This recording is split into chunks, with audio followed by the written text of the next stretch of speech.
কোরবানির দিন কোন সময় পর্যন্ত না খেয়ে থাকবে? কোরবানি করার আগ পর্যন্ত কিছুই খাওয়া যাবে না? ভাই ফায়েজ আহমদ, কোরবানির দিন দিনের প্রথম খাবার কোরবানির গোশত হওয়া এটি মুস্তাহাব। রাসূল করিম সাল্লাল্লাহু আলাইহি সাল্লামের আমল থেকে এটি সুস্পষ্টভাবে পাওয়া যায়।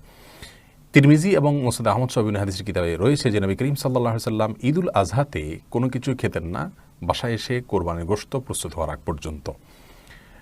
বিভিন্ন সালাফ থেকে উক্তি পাওয়া যায় যে কোরবানির গোশতটা এটি মূলত তো আমরা আল্লাহকে দান করে দিয়েছি, আল্লাহর উদ্দেশ্যে পশু জবাই করেছি, তারপর আল্লাহ তাআলা সেটা আমাদেরকে খেতে দিয়েছেন। কেমন যেন আল্লাহর পক্ষ থেকে এটি মেহমানদারি। তো আল্লাহর মেহমানদারির জন্য নিজেকে প্রস্তুত করে রাখা এবং অপেক্ষা করা, এটা আল্লাহর মেহমানদারির সম্মান দেখানোর শামিল। সেই জন্য কোরবানির ঈদে অর্থাৎ ঈদুল আজহাতে আমরা ভোর থেকে কোনো কিছু না খেয়ে কোরবানির গোশত দিয়ে দিনের প্রথম খাবার গ্রহণ করব, এটি মুস্তাহাব বা সুন্নাহ।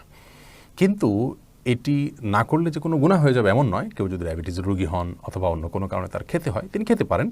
এটি ফরজ বা ওয়াজিবের মতো কোনো গুরুত্বপূর্ণ বিষয় নয় যে এটি লঙ্ঘন করলে কোনো গুনাহ হবে।